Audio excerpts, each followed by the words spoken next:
Today, the President of the United States, President Barack Obama, is asking Congress to give him 3-year authority to fight a war.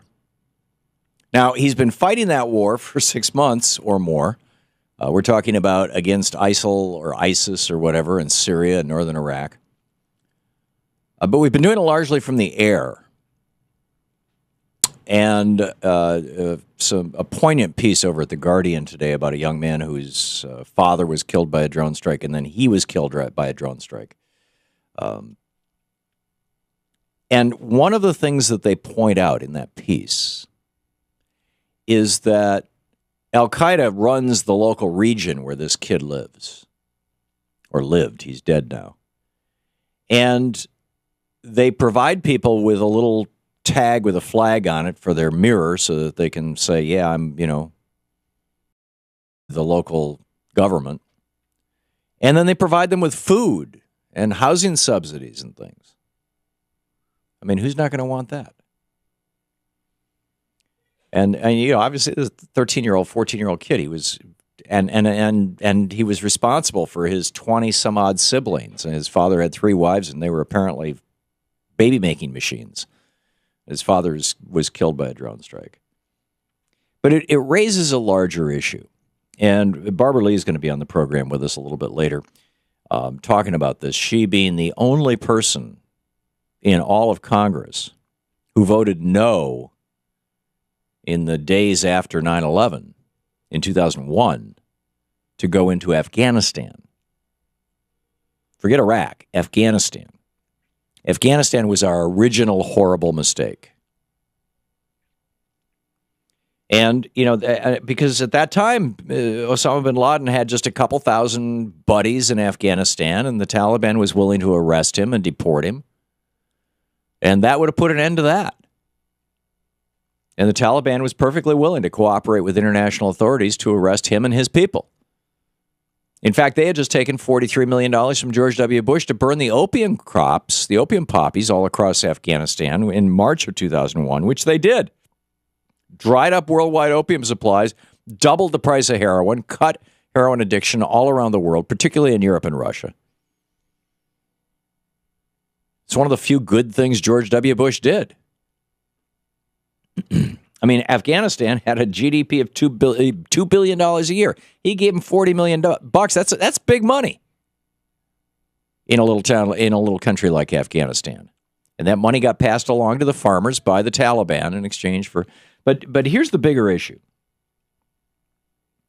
When we are dealing, the president was right. He called this out, but it seems to me that he hasn't followed the logic of this.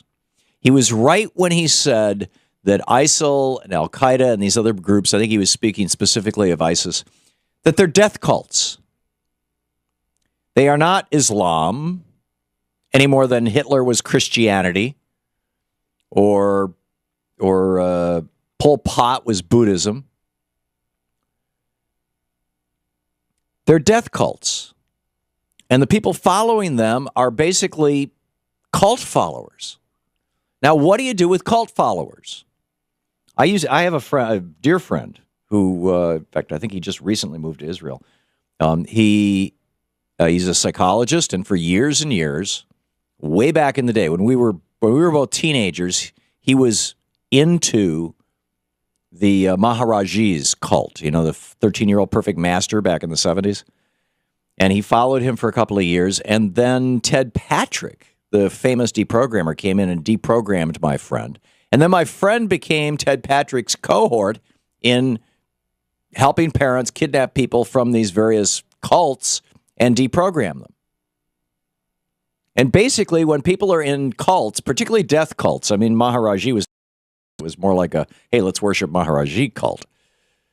But when people are in cults, something has to cause them to question the absolute superiority of the cult's logic, theology, worldview, all that kind of stuff, before you can deprogram them. Before you can deprogram them, you have to demonstrate to them that the cult is wrong. So how do you do that? If you look at World War II, if you read Milton Mayer's They Thought They Were Free, or you read William Scheer's The Rise and Fall of the Third Reich, what you get is that average Germans got swept up in the death cult of the Nazis. And average Japanese, if you read any histories of Japan in World War II, average Japanese got swept up in the death cult of Hirohito. The Germans thought Adolf Hitler was literally, I mean, I knew some of these old Germans. They were in their 70s, 80s, 90s when I got to meet them back in the 1970s and 1980s. But they had been in Hitler's army. They had been in some cases, reasonably high positions, not like, SS or something like that. But I mean, and when the American forces came in and defeated Hitler militarily, that was the beginning of cracking the death cult in Germany. But there was still a lot of Nazis in Germany in the weeks after World War II.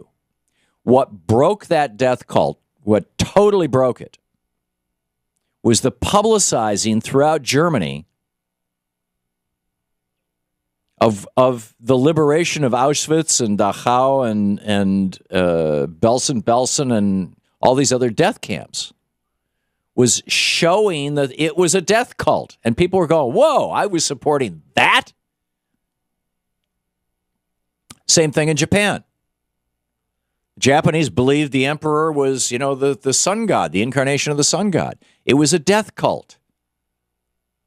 And when we defeated them in World War II, and these were people who were willing to die. I mean, not just, hey, I'm going to go off and fight for my emperor. They were willing to dive airplanes onto the decks of U.S. carriers, the kamikaze pilots, suicide pilots.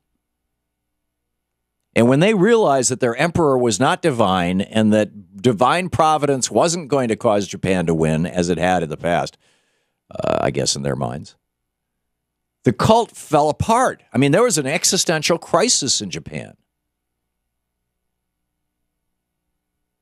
So the question then becomes, if ISIL and Al-Qaeda and their buddies are part of a death cult, how do we dismantle that death cult? Do you do it with military force? Because that's what the president's asking for. And he even wants to put U.S. troops, or he wants the authority to, in the event that it's necessary, to put U.S. troops on the ground in Syria and in northern Iraq. Now, I would submit to you that the source, the feeding point for this death cult is twofold. Number one, it's Saudi Arabia. They have been financing Wahhabism and Salafism for generations, and they're continuing to finance it. ISIS wouldn't exist if it wasn't for Saudi Arabia. For that matter, neither would Al-Qaeda. 9/11 never would have happened if Saudi Arabia hadn't cut this deal with the Wahhabists over 100 years ago. It's number one, Saudi Arabia. And number two, our occupation of two countries in the middle of the Middle East. I've said this before. What if the Canadians didn't like President Obama and they came in and evicted him from the White House, took down the government and replaced it with a Canadian-run government? Well, the Canadians are kind of nice. Hey, they might even give us national health care. But would you be, if you saw Canadian soldiers marching up and down in the street in front of your house, might you be inclined to take a shot at one of them? I mean, maybe not. Maybe you're more of a pacifist. But frankly, I don't think that any country, including the United States, and we actually went through a Canadian occupation in the War of 1812, I don't think most Americans would put up with it.